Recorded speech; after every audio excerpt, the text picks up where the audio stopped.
Olá pessoal, tudo bem? Aqui é o Fernando. No vídeo de hoje eu vou falar um pouco sobre esse cara aqui, William Steinitz, que foi o primeiro campeão mundial de xadrez do mundo.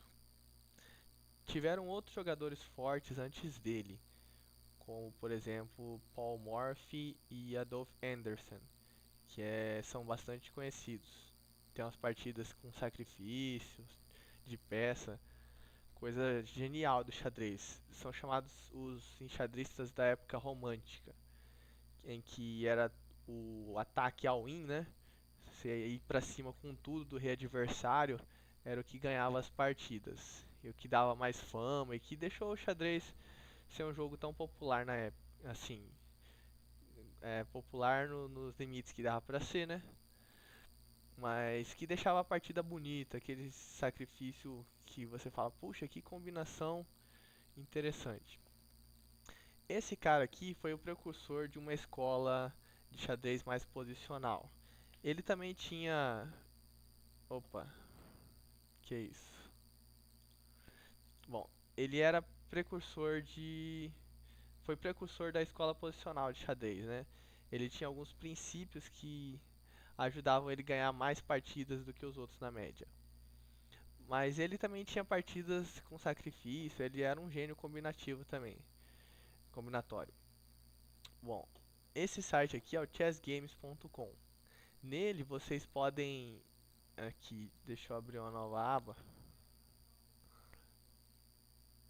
Aqui. Vocês conseguem digitar o nome do jogador aqui. Por exemplo, Michael Tal. E vocês conseguem achar. Aqui é o Michael Tal. Um profile do jogador. E uma pequena historinha aqui. E várias partidas desse jogador. Ó, desse jogador em específico tem 2.806 partidas guardadas nesse site. E é interessante que você tem algumas coisas, informações reunidas, como os campeonatos mundiais que o jogador já disputou e algumas coleções com de jogador de usuários que usa jogos desse jogador. Pois bem, no profile do William Stennis você consegue ver todos os campeonatos mundiais que ele disputou. Ele foi o primeiro campeão mundial e jogando contra Zukertort em 1886. Naquela época não tinha feed, então foi um torneio arranjado. Não foi um torneio, foi um match arranjado, porque os dois jogadores eram muito fortes na época, então eles se combinaram de jogar entre si e quem ganhasse seria o primeiro jogador, o primeiro campeão mundial, né? Na época foi acordado que o primeiro que ganhasse 10 partidas levaria o título, empates não contando. Aí no final de 20 jogos, o Stennis ganhou 10, o Kersort 5 e teve 5 empates. Nota a diferença das partidas de hoje, que teve aqui 15 resultados 15 resultados de vitória e só 5 empates. A título de comparação, o primeiro match entre Karpov e Kasparov, que aconteceu em 84 e 85, teve 40 empates e 5 vitórias de um e 3 de outro. O xadrez de hoje empata muito, né? Naquela época não tinha tanto empate. Então, o primeiro campeão mundial foi o William Steinitz, com uma larga margem aqui, como a gente pode ver. Ele fez outros acordos, outras negociações para botar o título dele em jogo novamente.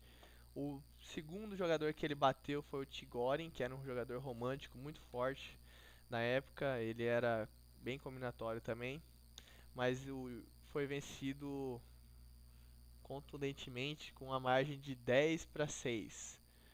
Isso aqui de novo. É... Outro jogador que foi batido foi Gunsberg.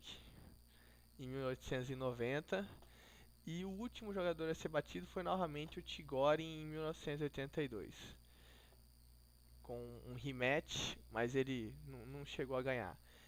Nesse match em especial, nota-se que a última partida, aqui é a de número 23, quando estava 9-8, o Tigori poderia ter vencido, porque ele tinha uma peça a mais.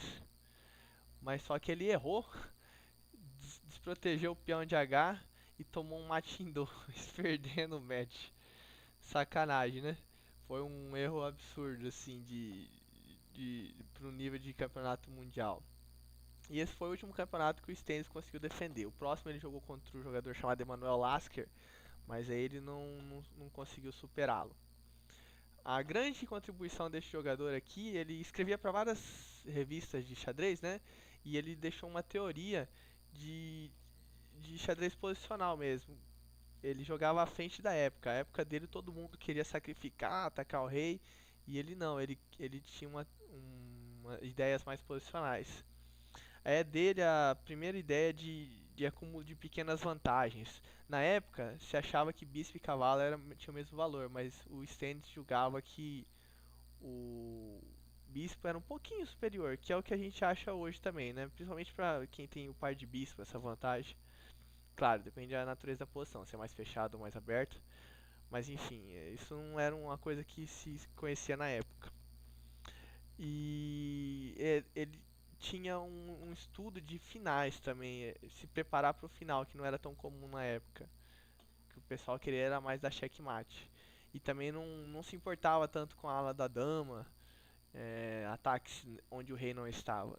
Então isso deu a ele um